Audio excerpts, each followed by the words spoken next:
Good morning, Adam. How are you? Good morning, Simon. I'm very well. How are you? We are fantastic, actually. Yeah, absolutely great. It's obviously all starting to motor on. The bounce is still looking robust, isn't it? There, I know that you will see some other sides of the business, which we'll obviously come on to it in a little moment there. But yes, Yeah. in general, it's looking good. So. We're really, really pleased for you to come on the show today. Thanks, Adam. And I think it's a really, really important, obviously, area of the of discussion we're talking about today, because of course, everybody, no matter whether they're thinking about it at the moment, is going to exit this business in some way, aren't they? They are going to, they're going to leave in less than salubrious manner, or hopefully as part of a structured sale, obviously having got the fair rewards for a lifetime of obviously of graft.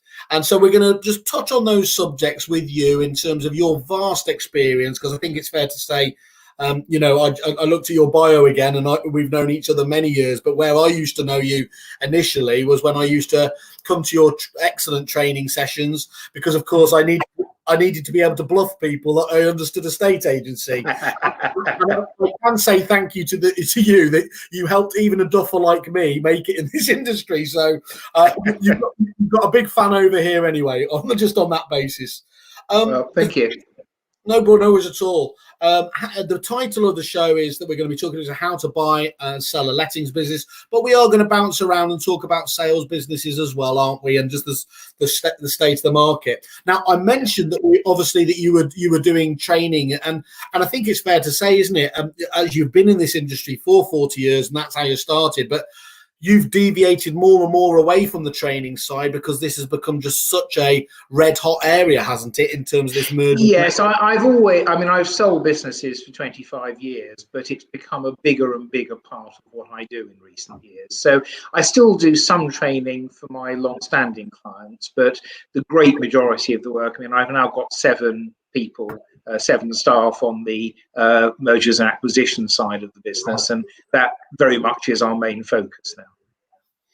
Yeah, that's okay. That's interesting. So can we start off with kind of buying the businesses? Because of course that's a lot of companies at the moment. Look, none of us have gone into this lockdown willingly, and it's all the normal caveats about how terrible it is. But it is true that this sort of scenario creates opportunities, doesn't it? And that there are many people out there at the moment that are looking to grow their businesses, and this is a particularly hot out there in that respect, isn't it? Do you want to just elaborate a little bit on that? I will, Simon, and I think the fundamental thing is that letting businesses have performed remarkably well despite the lockdown. And if you've got a managed letting business, the tenants are in the property, and for the time that they're there, you'll get £51 a month every month that they're there without any problems. Most of the tenants are still paying their rent. And although letting businesses have had fewer move-ins over the period of the lockdown, they're now very quickly making up for lost time. And most letting businesses are trading at 90% or better of their previous fee levels. So that is seen as a really good recession-proof income. And because of that, the demand for good letting businesses has increased since the lockdown rather than reduced. And we've got sales agents who put some money aside in the good years and are now using it to buy up letting turnover to replace any lost sales turnover. So that there's been a lot of people buying for that reason. And we've got existing letting agents who know that if they buy an extra couple of £100,000 of turnover and drop it into their own office down the road, they will make £100,000 pure profit on that, which just makes their business so much more profitable and more efficient. So there's a lot of consolidation going on. There's a lot of sales agents wanting to increase and grow their letting business. And it's interesting, when you look at the businesses that are still doing well, they are the businesses that are 50-50 sales and lettings, or more lettings than sales. And the ones that are having a more difficult time at the moment is the sales only businesses. So lettings is suddenly in tremendous demand. Everything you said there, it makes perfect sense. But the one thing that I can't get my head around is when are some agents going to learn? After the last recession, where obviously it was again lettings that largely, took businesses through that. It was obviously sales fell off the side of the cliff. You've got a steady income stream from lettings. A lot of people said, "Oh, we're going to build and develop the lettings business," but why do you perceive that some, quite mid to large size businesses don't have the kind of lettings businesses they deserve at the moment? Yes, and if you are a business that gets 90% of your revenue from sales and 10% from lettings, you are very vulnerable at the moment. Yeah. And I think the reason that those firms didn't grow lettings after the last downturn is, number one, it's actually quite expensive to buy letting businesses. So there's the cash flow issue. Number two, it takes a long time to build a letting business. Because landlords are very loyal to their agents, and whatever you offer them, they have a tendency to stick with the agent that they already have. And even if they do want to change, they won't change agents until the next change of tenancy, which would easily be a year ahead. So it really is quite hard and quite expensive to build a letting business from scratch, which is why they sell for such good prices. So there's a big difference between knowing that you should expand lettings and being able to do so.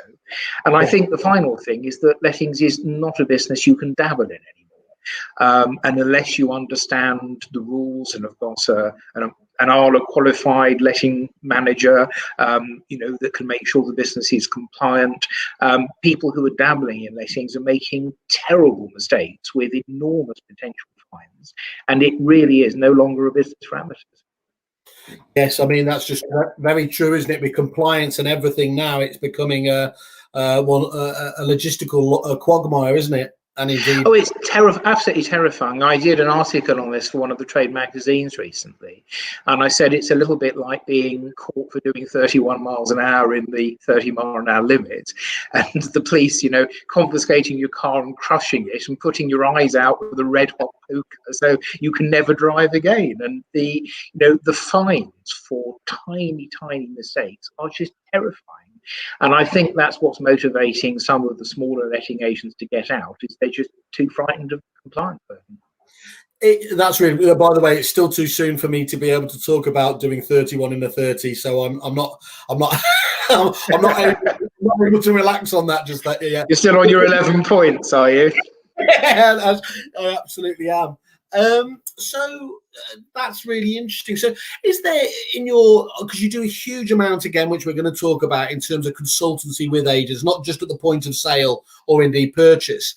Is there in your mind a sort of number in terms of the managed properties where it makes sense, where it really starts to deliver value? Is it 100 properties, 200 properties? I know that it depends on the rental and everything else, but is there a barometer in terms of where a lettings business starts to kick on? Well, it is almost impossible now to run a letting business that does less than £100,000 a year. And that really is the threshold where you can afford a dedicated member of staff who knows what they're doing and can run it as a proper division of the company. So that probably is the starting point. The days where a sales agent did 20 grand of lettings turnover, I think those have gone forever, and it's just dangerous to continue in that way. So probably 100,000 a year is the absolute minimum for a proficient letting business. Yeah. You've got some people trading from home who are professional letting agents who manage a lower turnover and still make a living out of it. But generally speaking, the bigger the business, the more profitable it is, because you get the economies of scale. And if you take a business that's doing 500,000 as a standalone letting office, then the owner might make 15 or 20% profit from that if it's a well-run business. So 75, 100,000 pounds. If you take that 500,000 of turnover and drop it into another firm down the road, you'll make 50% margin, so 250,000 pounds. Yeah. So it is. The economics are irresistible, and that's why there is such a rapid consolidation going on of the industry. And I think in 10 or 15 years' time, we'll be like the supermarkets, where we have Tesco's and Sainsbury's and, Asda and the big boys, and the opportunity, to start a new supermarket now, it would be almost unimaginable how you do that. No, it makes sense. Well, look, you've already got somebody. Shelley just asked, how do we register with Adam to be notified about any portfolios available for sale? I've put my email details on there as well. And if you want to, Adam's got, if you look at Adam Walker on the Kerfuffle website, just there's a contact us if interested, and we'll pass on all of those to you, Shelley, and anyone else who's interested. So, lovely. And you can register via the website. There's a page to do it. We've got a brand new website which went live last Monday. So we just thought that the lockdown was a good opportunity to attend to things like that we've been meaning to do for ages. So you can now register online as a buyer, or if you've got a specific requirement, then you can email us and we'll respond personally. Just give us the URL there, Adam, so that anyone can... So it's www.adamjwalker.co.uk, and don't forget the J. Of course, I'm going to be Paxman-like here. Can you tell me what the J stands for, or will I be? Or do you have to kill me? It's J for John, but the more important issue is that Adam Walker is owned by a prominent right-wing political activist who got the domain name about a week after the web was invented. And, so I don't want anyone to mix the two of us up. Thank you. Let me just clarify that for anyone watching who does think I'm I don't look particularly far right, do I, in this top? But you can never be sure these days. Okay, Adam. But I think that's fascinating. What are the pitfalls? Just the obvious pitfalls when looking to buy a business that you can give people some advice on straight off the bat? Well, we offer an acquisition service to help people to buy a business that they found directly. And it is very important to get professional advice when you're buying a business, because particularly if you're doing it for the first time, if you buy the wrong business, there can be so much wrong with it that the potential fines could be several times the purchase price. And I've seen some absolute horrors over the years. So if there are things like missing NRL1 forms for overseas landlords, the fine for that is 3 years back tax plus 100% penalty. So you could be talking a £30,000 fine for a single property there if the landlord has not paid the tax. If you've got a missing HMO license, you could be fined £30,000 for a single property on that.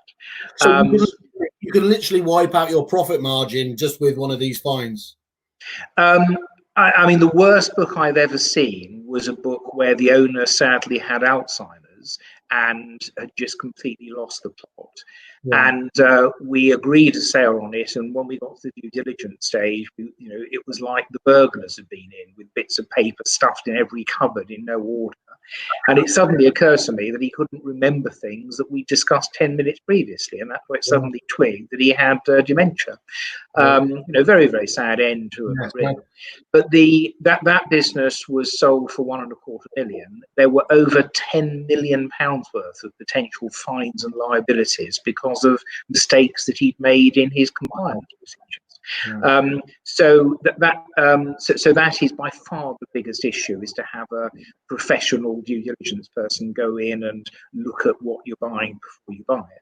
And the problem is you become liable for those mistakes the very day that you take the business. So if there's a missing gas safety certificate and the tenant dies of carbon monoxide poisoning, it is the new owner that goes to prison, not the person that sold the business and made the mistake last year. So you've got to be very, very careful about checking the quality of the book before you're buying it. And the other problems are how much is it worth? And you can have two businesses with the same turnover, and one is worth 3 times as much as the other because of the way that the book is made up. So we can advise on what to pay for it. We can advise whether you should buy it at all. We can help to negotiate the price either openly or from behind the scenes, as people prefer. And then we can make sure that the due diligence is done properly, so that you're not buying, a pile of trouble that can come back to haunt you later. So best advice is certainly just use an expert, talk to yourself. avoid those pitfalls, and indeed the potentially huge fines around the back of it. That strikes me as 101 lesson today, so that's great to hear. Yeah. Just in general, Adam, is now a good time to be selling a lettings business? I think it is a good time. The prices have recovered significantly. There was a big drop after the Brexit referendum vote 4 years ago. Yeah.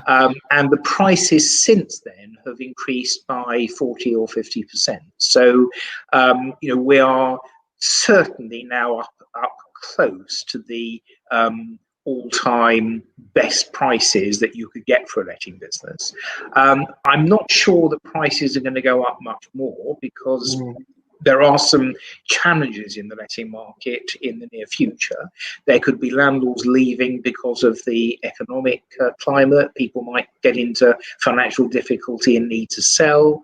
The compliance burden and the cost of complying with it is getting greater with every day. There's the new electrical legislation has just come in to the normal government confusion. Never stops. Where, are we liable for it or not? It's just terrible confusion over there. Yeah. So I think prices are pretty close to an all-time high. There are plenty of buyers. What are we talking about in terms of the multiple? So what would it? What's the multiple now? And what was? Did you say the highest? What was it at its highest? Was it? Did you say it was like 1.4 times the rental book? Well, it's a common misapprehension that letting businesses are sold purely on a multiple of the total turnover, because they're not. And there are very different types of turnover. So you get different multipliers for different types of turnover according to how certain it is to continue.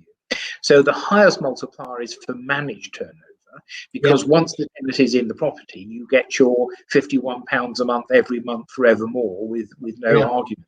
It. There is a lower turnover for set-up fees, because that depends on the net change of tenancy, and it's hard to know how long each tenant is going to stay for. There is a much lower multiplier for let-only income, because there's no recurring income there and there's no certainty. So the let-only books sell for a lot less than the managed books. And also we need to look at income from things like student lettings, which has been hit quite badly this year. HMO properties, because they cost more to look after than ordinary properties, because you get 6 calls that the boiler won't like rather than just the one. And there's also more legislation to comply with. You also need to look at the multiple landlords. If there's a landlord with 100 properties, that's more vulnerable than 100 people with 1 property each. So there are lots of different factors, but the range, we get over 1.5 times turnover for a really good managed book, and sometimes we'll get 10 or 15% above that with competitive bidding. And for a really scrappy let-only book, it might only be half the turnover. But there is a big range on that scale according to the quality of the book that's being sold. Okay, that makes perfect sense there. And ditto in terms of the sales business is now. I think we spoke literally just before lockdown, didn't we? And you said that the value of sales businesses was really at an all-time low, and therefore a tremendous time to buy. Is that still the case? Yes, and sadly, the sales businesses have been hit quite hard by the virus. There's been a lot of disruptions of that market, and although sales agents are now busy again, I think the jury is out on whether this is just going to be making up for all the deals we didn't do over the last 3 months, or whether it's going to be a sustained V-shaped recovery. So the jury's out on that, and the buyers are very cautious. Sales businesses have always sold for less than letting businesses, because there's no certainty about the future. You can be the best estate agent in England, then the virus comes along and suddenly your income collapses. Whereas with lettings, the income continued regardless. So they've always been worth less than letting businesses, but the disparity between the prices at the moment is the greatest I've ever seen. And if someone is feeling brave, buying a sales business at the moment would be an absolute bargain. They would be at the moment selling for maybe a quarter what the normal price would be, maybe less than that. So there are some real bargains to be had for the brave. And a lot of people who've made a lot of money over the years have gone in and done things that are the opposite of what everyone else is doing.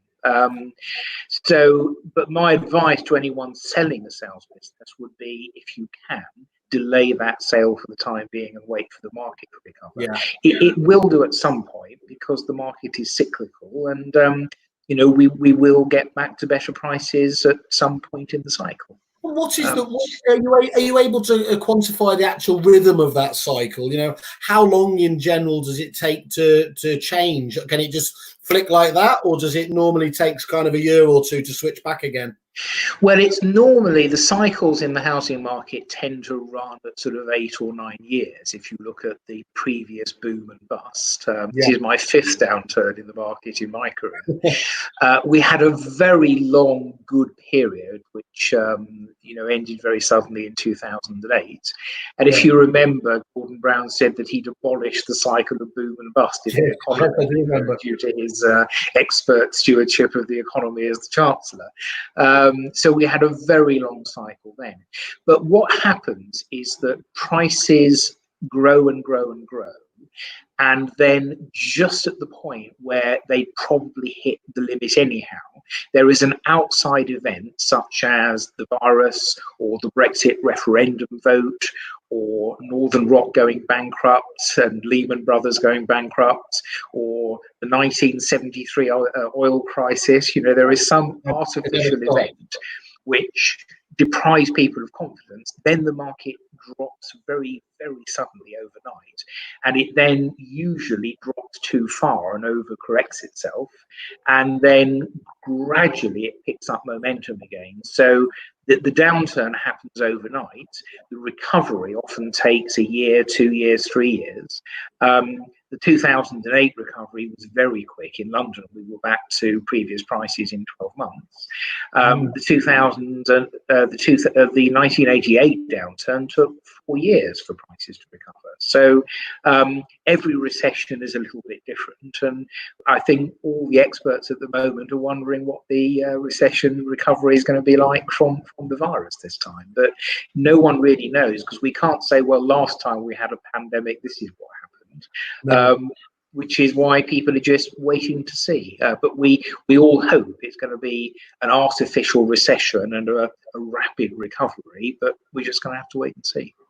For my sins, I've got an economics degree, and I haven't got a Scooby-Doo what my peers are saying it's going to happen. So they don't call it the dismal science for no reason. Well, I learn something new about you every time I speak to you, Simon. So there you go. So there we are. That my bronze swimming certificate, I'm very proud of. So, you mentioned outside forces, and of course, we're in the middle of the biggest one at the moment. That's people simply haven't been, as you said, everyone has a different flavour. How has the virus impacted on values? On the value of businesses, well, on the value of letting businesses, if anything, they've gone up rather than down, because it's seen as good recession-proof income. There's not been a huge rise, but there has certainly been a hardening of the prices for good managed letting businesses. We've just had a big one that we sold in East London, and we had 4 people competing for it, and it went for 12% over the guide price, which was, astonishing. Wow. But the value of sales businesses has just fallen off a cliff, and I'm not quite sure when that's going to recover. And interestingly, the value of let-only businesses has been hit hard, because there's no recurring income. You only get the transactional income when somebody moves in, and outside of London, there are no renewal fees in most businesses, so you get nothing until the next change of tenancy. Yeah. So can you give us a bit of flavour around, based on the different size of the business, how many bidders would you expect to be competing for a business at the moment? Well, we would normally have 5 people competing in the first round. Yeah. And we think 5 is enough to get a good competition going, but we don't want to expose it to more people than we have to. And then if one of those 5 drops out, we'll put another one on in their place. So what we're trying to do is to get 5 horses to the finishing line at the same time.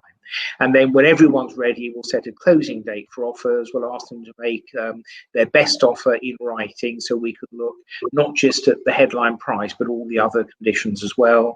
You know, what are the payment terms? How long have you got to wait for your money? How much is paid up front? How much is deferred? You know, there are dozens of different criteria to look at, and you've got to look at all of those criteria to make sure you've got the best price. And then we'd accept one offer and normally give them somewhere between 2 or 3 months to complete their purchase. So we normally have 5 people in the first round and then replace them if one of them drops out. I think that's a really, because to somebody like me, again, a pleb like me, you obviously, I simplistically think, well, you've got to have as many different bidders as you can. And my only experience that totally made me realize what you're saying is absolutely true is obviously when we did sell the Repit business, you know, there was a huge number of expressions of interest, of course. And I couldn't get my head around, I think it was KPMG who were representing us. They shot. I can't understand how I missed out on that deal. Well, look, you might get them next time round. They'll believe me, they're going to go for much more than when I was there. Not least because they haven't got my expenses. But what was fascinating was they did shut down a lot of those other ones because we need to remain focused. And I think from our point of view, okay, our business was particularly complicated. The level of due diligence. But it's simply servicing that, you know, all of those due diligence demands is a huge job from anyone selling the business, isn't it? Well, we would only allow one party to conduct the due diligence because it is so time consuming. Yeah. So we would use a different process to KPMG. But the reason that we go with 5 is, number one, we don't want something leaking out prematurely because that could do terrible harm to the business. And the 5 would usually be companies that we know and have dealt with previously and trust not to leak something. So we think 5 is enough to get the competition. The second thing is, we would not want to sell to somebody that we've never dealt with previously when there is a better buyer out there that's bought 10 businesses before and we know to be reliable and well funded. And the oldest trick in the book is that they'll agree a price with you, get you right up to the very last moment. You know, literally sometimes when the staff have been told the business is being sold, and then you get the phone call on the day of completion to say, I've been reading the Times this morning, there's a very nasty story about the economy, we're going to chip you 100 grand, and if you don't like it, you can get stuffed. And it just makes you absolutely furious when that happens. And we know who it is that does that, so we'll avoid them. So we would rather have 5 buyers that we know and trust and we know are going to behave properly later in the sale, and we know have got the money and are not going out trying to borrow it, which is very hard in this marketplace. And we don't want an offer from someone that is less reliable, you know, when we've got so many good buyers to compete with. And only if the initial ones reject it, we then go to the list of, you know, the buyers that are borrowing to buy, and we've got, you know, less knowledge about their reputation. So that's really interesting. So gazundering goes on even in this realm. So other than not inviting those people who have a track record for it, is there things you can put into the process that kind of reduces the possibility of that happening? Well, at least 3/4 of private sales fall through, and they normally fall through for a reason that you could have predicted at the outset if you'd asked the right questions. So a lot of my time goes into making sure the deal is properly set up and properly explained. And if it's going to go wrong, we want it to go wrong right at the very outset before people have spent thousands of pounds on legal fees. So the most common reason for a sale going wrong is that when we ask for the heads of terms, which is a 4 or 5 page summary of what's been agreed, when the heads of terms come through, what is in them is not what we think has been agreed in the verbal discussions. And if that is going to be the case, you might as well know it a week into the deal before any money has been spent, rather than 3 months down the line where people have spent thousands. And the second most common reason for a sale falling through is that when you get to the due diligence visit, the income is less than we were told it was, or there's more sales income and less lettings income, or there's more let-only income and less managed income, or there are horrendous compliance mistakes, such as we had one where they'd not served prescribed information correctly. They've been sending out a one-page summary rather than, all of the other supplementary pages. And there's, I think, 21 pages of information that should go out. Now, the fine for that is 3 times the deposit on every property. So you multiply that by the number of properties, there's hundreds of thousands of pounds of fines. And there's nothing that could be done to correct that retrospectively. Once the offence has been committed, it can't be mitigated. So that was the end of that. So those are by far the most common reasons for things falling through.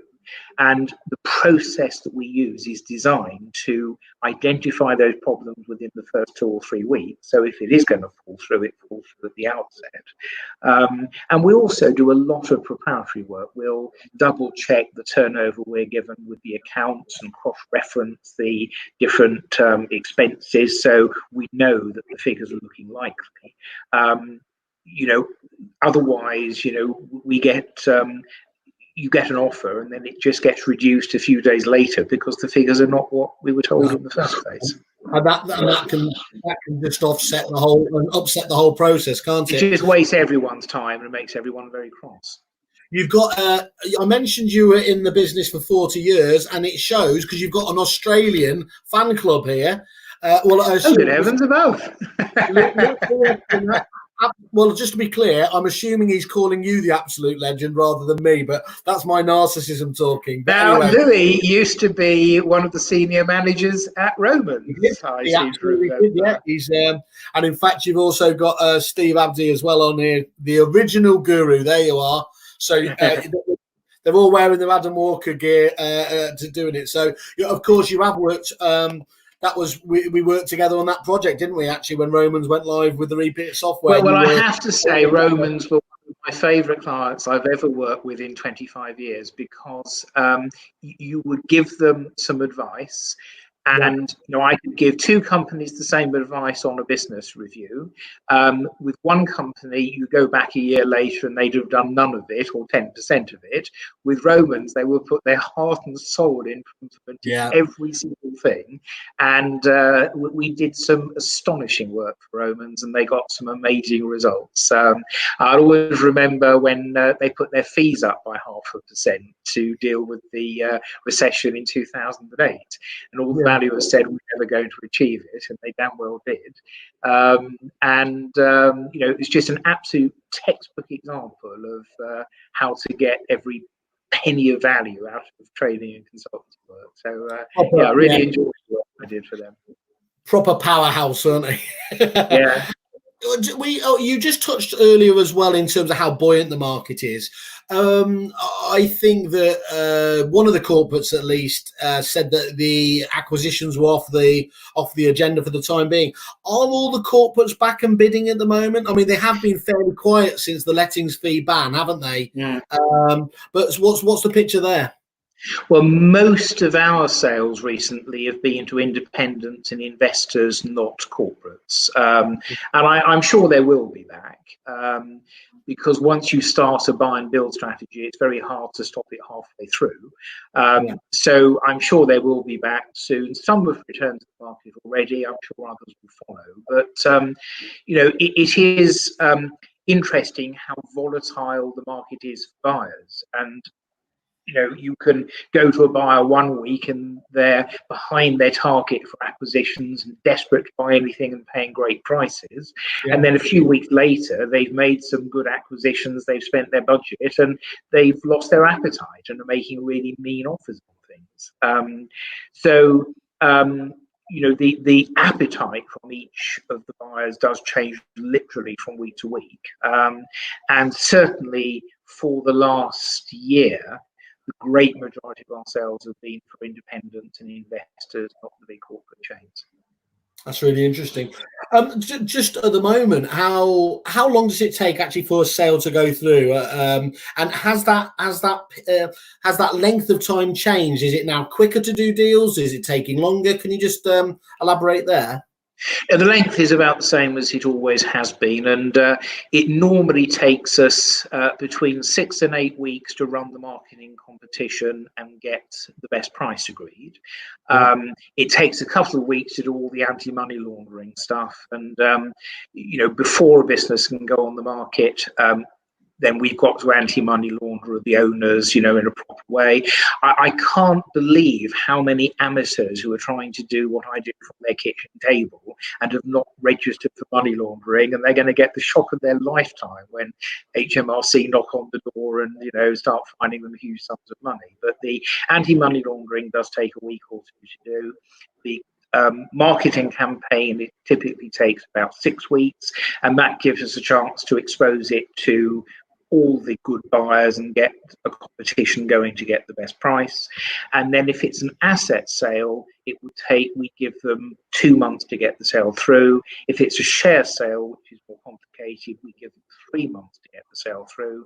And most sales complete on the last day of the month, so it would then be rounded up to the next month end.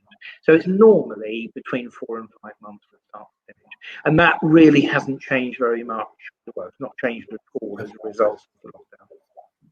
So let's pretend, thank you, Adam. Let's pretend that I'm a prop tech legend. I've got a bit of disposable cash. What would you say to me?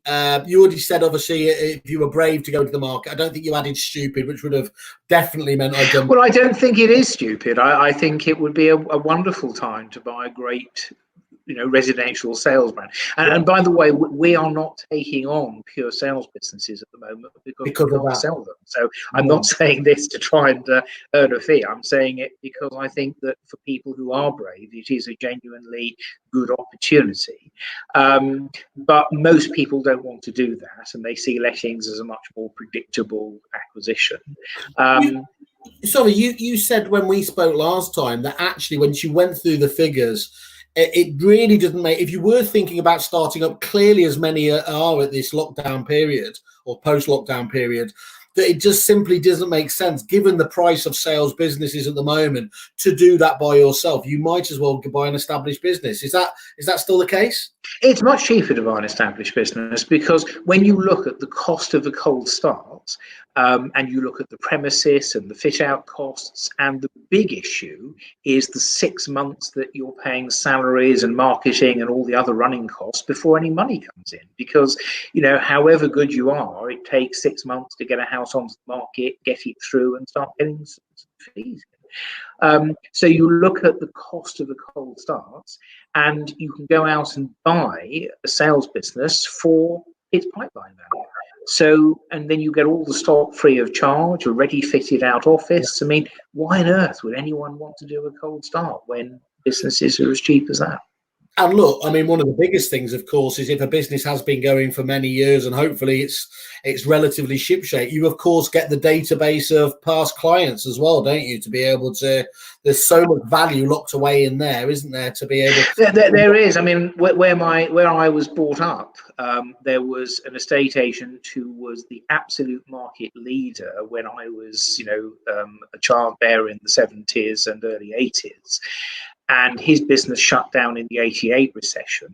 And about 15, 20 years later, his son opened under the same name and became the market leader overnight, right. Because people still remember that name and that brand from all those years previously. So there is value in sales business. I think their value is being horribly underestimated at the moment. But, very few people agree with that. So, at the moment, we're focusing on letting businesses, not sales businesses. We do sell businesses that are half and half. And, because the letting prices are so strong, they've made up for the drop in sales prices. So they're still worth selling. But the pure sales businesses, there is currently no market for. And, what I think is irrelevant, I don't make the market. I just run the competition. Yeah. So going back to the original, why should I, never mind the sales side, but what would you say elevator pitch is the reason I should be buying a lettings business right now? Well, I think, are you an investor from outside or an existing letting business that wants to expand? Because the reasoning is a little different for each. I think let's keep it nice and insular. Let's pretend we're an existing business. Well, if you're an existing business, then the mathematics are just irresistible. You are a business that is at the moment doing £500,000 of turnover in lettings, and you're making £100,000 profit. You buy the business next door that's also doing 500,000 of turnover. If you drop that into your office, you've got no premises cost, no marketing, all the economies of scale on the staffing. You will make 250,000 pure profit from that. So your profit goes from 100,000 to 350,000 by buying the business next door. The cost of that business will be about 750,000, which means you get your money back in 3 years. And I can't think of any other investment that gives you a 33% return on capital with such a very low level of risk. No, it's incredible. And what is the likely return on capital then, if you make that investment? Is that what? How would you ballpark it for somebody thinking about that? What should they be expecting? Well, for buying an add-on business in the area that you're already operating, your return on capital will be somewhere between 25 and 35%. That would be typical. And that's, a very predictable process. If you're buying a standalone business in a new town, then the return on capital will be less than that. Okay, and what are the common pitfalls again? You've mentioned a few now, but what are the ones that people make most often? Well, I think the first thing is not getting accurate information and comprehensive information and paying too much for a business. That's very common. And the second one is not doing the due diligence work properly and buying something that turns out to have lots of hidden problems. So those are the problems for the buyers. For the sellers, the biggest mistake is people selling direct to someone who's approached them out of the blue. And I just absolutely cannot understand why somebody who has spent their whole career saying, we will sell your house for a better price than you could ever get yourself, why on earth would they approach, respond to a direct approach where you get one offer from one person? And I have seen cases where businesses were sold for half what they were worth because, they didn't go to the market and get competing bids for it. And you will never get the best price by taking a bid from just one person. You've got to have a proper competition with people bidding against each other in a proper open way to be sure that the best price and the best terms have been achieved. That's good. Peter Lawrence saying hello there from Lawrence Rand. Hello, Peter. Someone else I remember well from Harrow down the road. Yeah, and we've got Charles Robinson here who's asking, is EBITDA out the window? I'm guessing it's never more relevant, isn't it? Well, some businesses are sold on profit and some businesses are sold on turnover. So if you take the example of a £500,000 a year letting business, if there is a competitor in the town that wants to buy it, they would pay 1.5 times its turnover, regardless of the profit, because the profit they're making at the moment is irrelevant because they're not going to run it that way. They're going to drop it into their own shop and just get that as marginal additional revenue. So businesses like that are sold on turnover, not on profit. Now, the businesses that are sold on profit are businesses where there is no buyer that wants to buy it for free. So if it's in a town in the middle of nowhere and there is no one in that town that's got the desire or the ability to buy the business, and the next nearest town is 10 or 15 miles away, you couldn't move the business 15 miles because you'd lose the landlords. There's no one in the town that wants to buy it, so it has to be sold as a going concern. And if that is the case, then that would be sold on profit, not on turnover.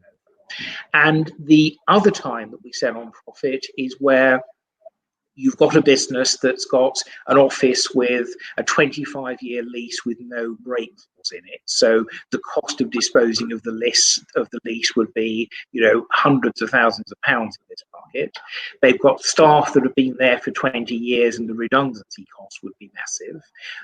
So they can't sell it for breakup because the closure costs would be astronomical. So it has to be sold with the shop and with the premises. And if that is the case, that would be sold on profit, not on turnover. But the great majority of businesses we've sold recently have been sold on turnover, not profit, because they are sold for breakup. That's fantastic answer. Yeah. You mentioned there one of the dynamics, obviously, and one of the big risks of buying a lettings business is that some landlords don't take particularly well to being transferred ostensibly. So sometimes there can be a churn in that.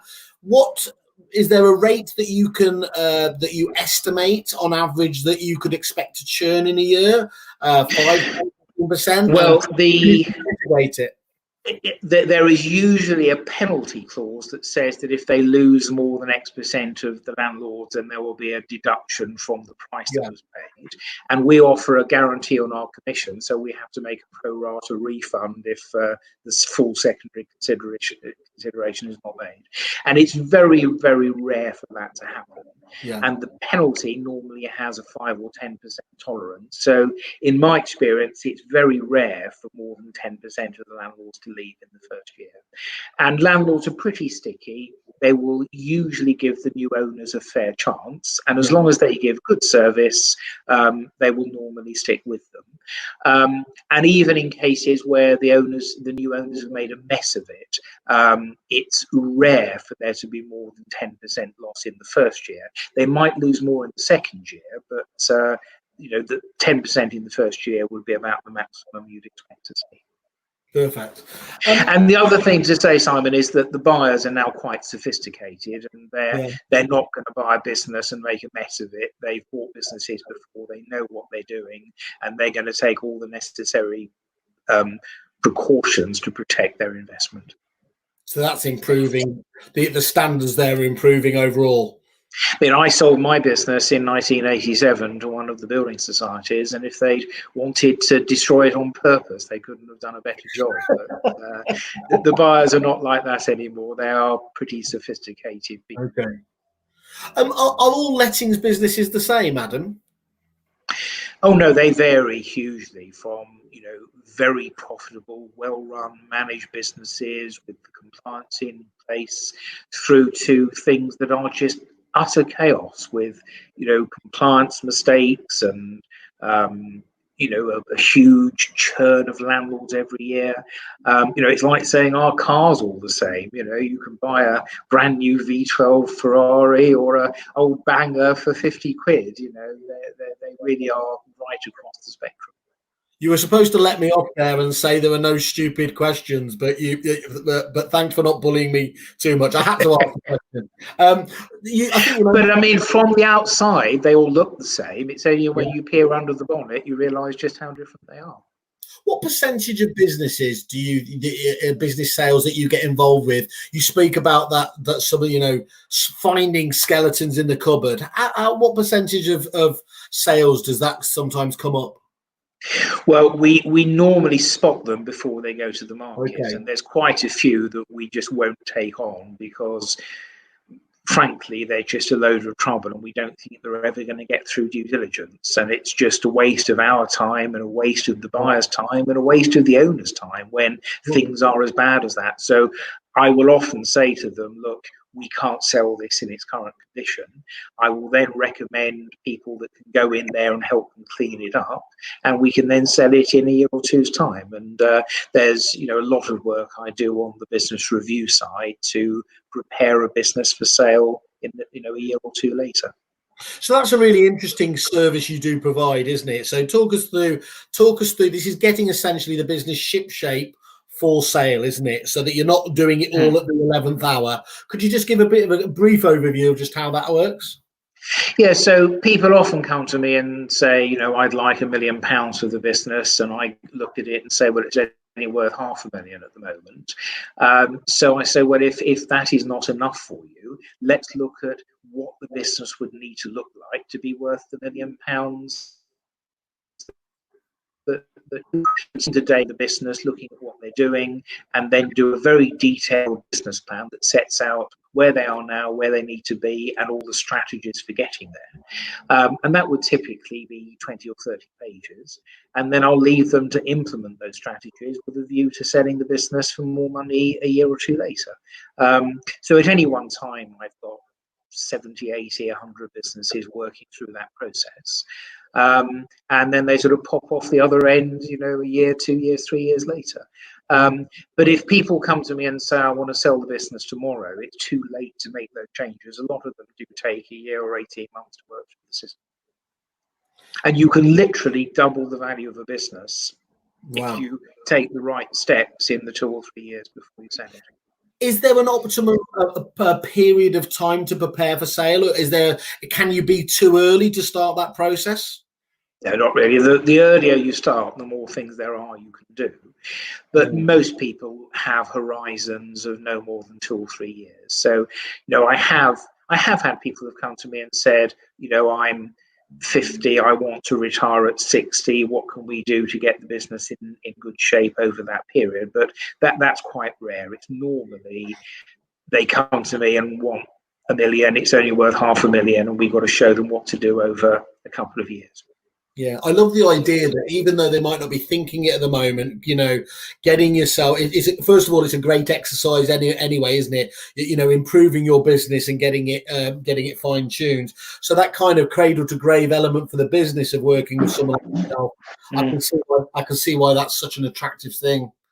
And I don't think there's anyone else that does that, because, before I did this, I was a partner in my own firm of estate agents, and then I was managing director of Norwich Union Estate Agents. So I have run a major chain. I do understand the business. I don't just know how to sell them. I know how to make them more profitable. So there's really no one else that can help to grow the value of the business, prior to a sale. And a lot of the things are counterintuitive. But even if you're not selling, it would increase the profit, and that's a good thing. You've got more. Yeah. Well, you don't have to convince me of your skills. I still use your valuation pyramid to. Oh, right, the triangle. Out of triangle, iterative improvement. I love it all. Even before it became popular for, was it Dave Brailsford of the cycling team? You were practicing that for ages, weren't you? Well, I mean, Repit was a fabulous business in its day, and you went into a market where the software systems that were available at the time were pretty tired and awful, and really did set the market on fire. And that system is still head and shoulders above the others to this day. Yeah, I think it's an exciting time for them. And looking in more generality, what do you think the long-term prognosis is for the lettings industry? Clearly, we've seen a massive long-term trend for more people doing rentals. Where do you see it going? Well, I think agents have, for most of my consultancy work, has been about increasing revenue, getting premium fee levels, improving marketing, winning market share from others. That's been the focus of my work for a long time. And I think we're now moving into an age where we've got to start looking at cost control and efficiency rather than just growing revenue. And that's something that a lot of firms are still very bad at. And I've got some clients who've got a property manager for 50 properties. I've got other clients who've got a property manager for 250 properties. So just look at the potential for the economies of scale there. I've still got clients who are using very old-fashioned systems, that repairs are dealt with by telephone calls rather than being automated, with the online software systems. So there are tremendous opportunities, I think, for people to improve their efficiency. And one of the benefits of the virus has been to show that people can work from home very efficiently, and that if the office is closed, tenants can still get their repairs done. They don't have to come in and spend an hour telling you why their toilet won't flush and how they tried to mend it with a paper clip and how embarrassing it was when their girlfriend came round and the toilet wouldn't flush. They get online and send you an email, which saves everyone hours. So I think, there will be new ways of working. I think working from home for part of the week will be something that we continue with. And I think that's where letting agents are going to be making their next profit gain, is by having a more efficient system, automating tasks, and cutting some of their salary costs. Yeah. It just occurred to me there, I don't know if you've sold any of them or looked at valuations. Is there any differential in the type of agency? And what I'm getting at here is, would a traditional agency have a lower multiplier than, for example, an online agency or a hybrid agency? Some of the other brokerage models and things like that.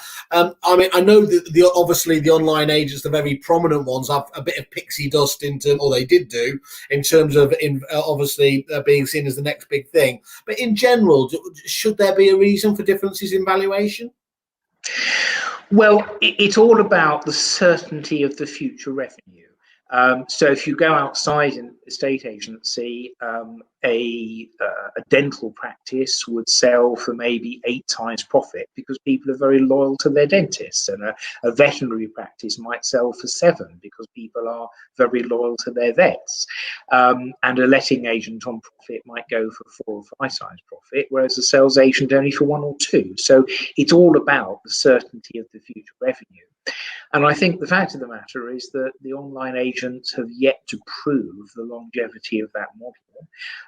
The jury is out. The only online agent I sold was Hatch, which we sold about 3 or 4 years ago. Adam's business, yeah. That was the one. And Connells bought it because they were curious to see whether it had a role to play alongside their traditional business. Yeah. And they ultimately decided that it didn't.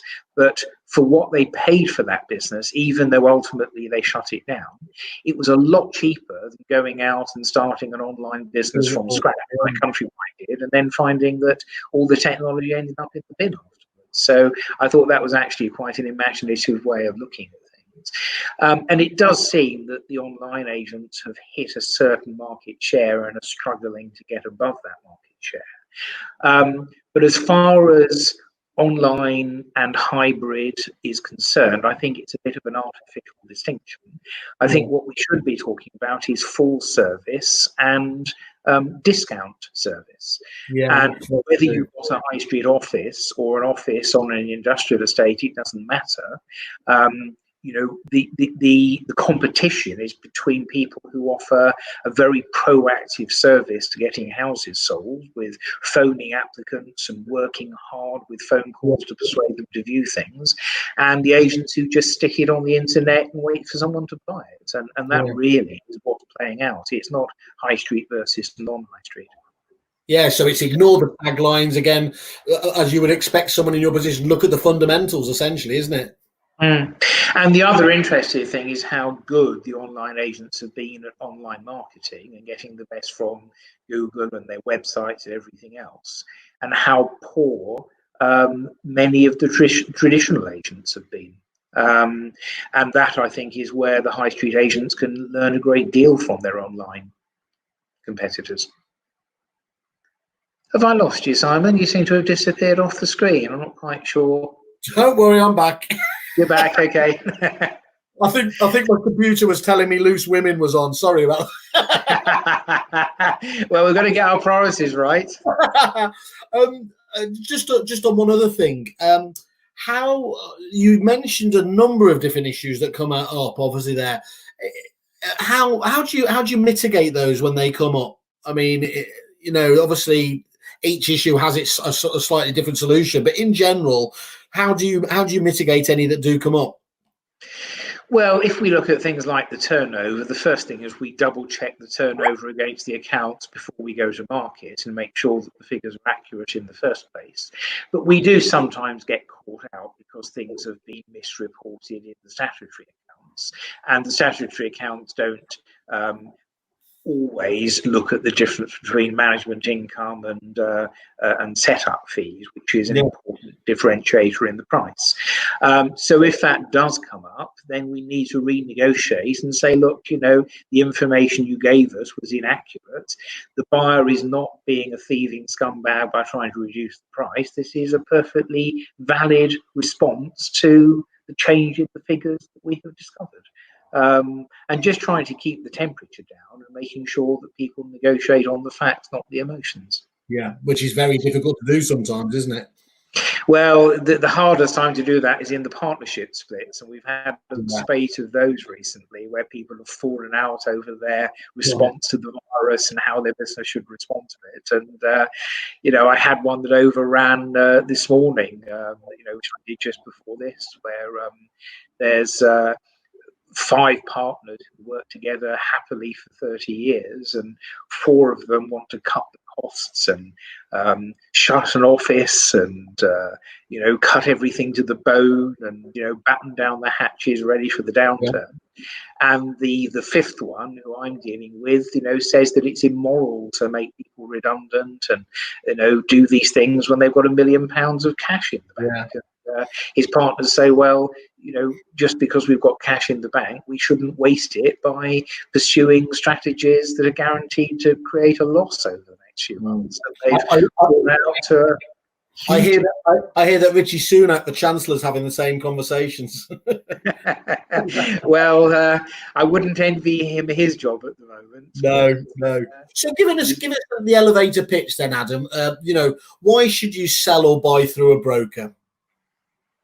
Or particularly through me, of course. You know, I was going to finish off with that, but you okay. Well, buying or selling through a broker. If you're buying, we will have made sure that the information is accurate, so you're not wasting your time, and would have made sure that the business is on at a realistic price. You know, we're not going to put something on for 2 million that's only worth $1 million, and we will be pretty sure that the numbers we give you are accurate and comprehensive. And if you're trying to buy directly, you often get a shoebox full of bits of paper or hundreds of spreadsheets that don't correlate with each other.